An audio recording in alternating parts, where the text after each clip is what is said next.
Xo'sh, demak, Euro USD ni kunlik time frame'da turibmiz. Birinchi bo'lib bugungi yangiliklarni ko'rib oladigan bo'lsak,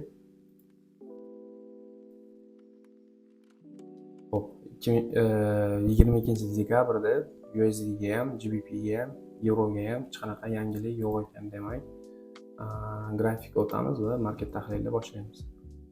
Xo'p, e'tibor bersanglar, kunlik time frame'da biz pastdagi mana bu imbalans zonani target bo'lishini kutayotgan edik. Market maker sell modeli chekka kelib, keyin shu yerdan ketsa, to'g'ri bo'ladi, 50% ga tushadi deb o'ylayotgan edik, lekin e'tibor bersanglar, mana bu minimumdan mana bu maksimumga anaqa premium diskount ortadigan bo'lsa, narx 50% ga kelgan.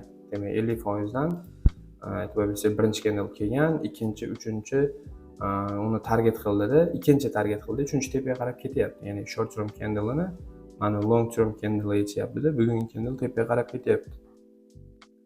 Ya'ni bugun market bias olishi kerak.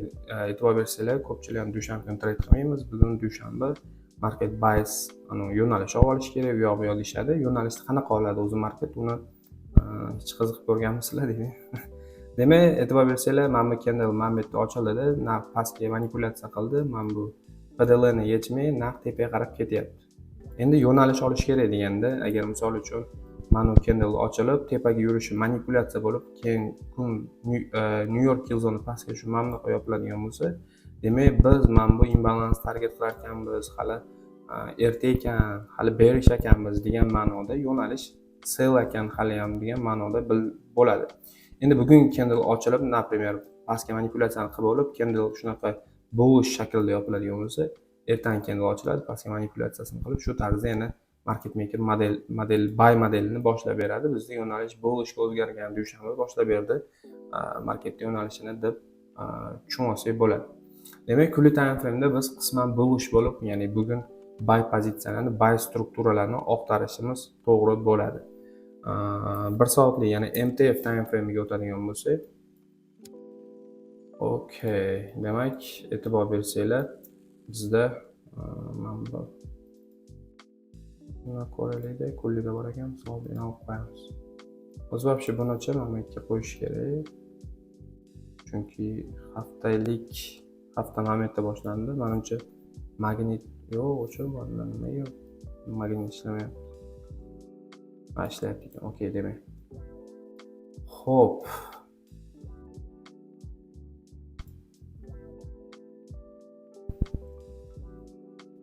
Kompyuterimga tegishganida, necha g'alati ishlayapti, nastroykasini ko'rib qo'yaman shekilli.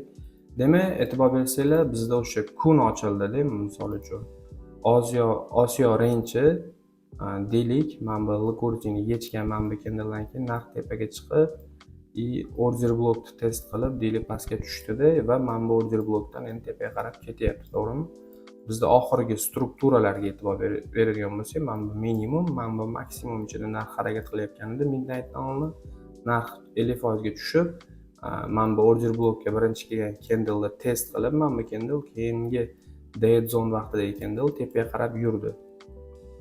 Ya'ni London kill zone kirib kelgunigacha ham bizda bitta struktura bo'ldi va London kill zone hozir narxni konsolidatsiyaga tushirib qo'ygan. Ya'ni birinchi London kill zone soatni 3:00 dagi candle'da range'da turibdi narx.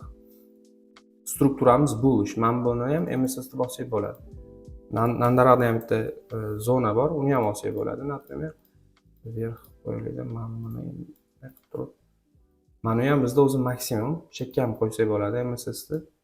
Va chiroyliroq bo'lishi uchun narxga ham qo'ysa bo'lardi, endi farqi yo'q.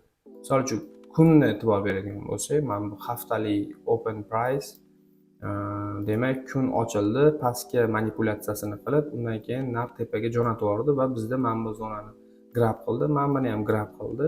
Endi hozir narx shu range ichida turibdi, demak, to'g'rimi? London va Osiyo dead zonadagi minimum va Londonda range'da, ya'ni mana shu range'da turibdi. Endi narx overlap o'tgandan keyin ichkariga qaytadigan bo'lsa, deylik, mana bu zonadagi imbalans London low'da New Yorkda overlap target qilsa, overlapda New York tozalab turib, undan keyin MSS, keyin market maker buy modelini davom ettirsa bo'ladi. Bizda o'sha endi tashqi liquidity-ni target qilamiz, ya'ni tepadagi o'sha manba high'ni. Shu high bizda bias liquidity bo'ladi. Va New York Kill Zone'da setupda kutyapmiz. Agar New York Kill Zone'gacha update bo'ladigan bo'lsa yoki London Kill Zone'dan keyin yana bir qator ko'rib chiqamiz holatni. Demak, shunday gaplar. Kuninglar yaxshi o'tsin, charchamanglar, ko'rishamiz.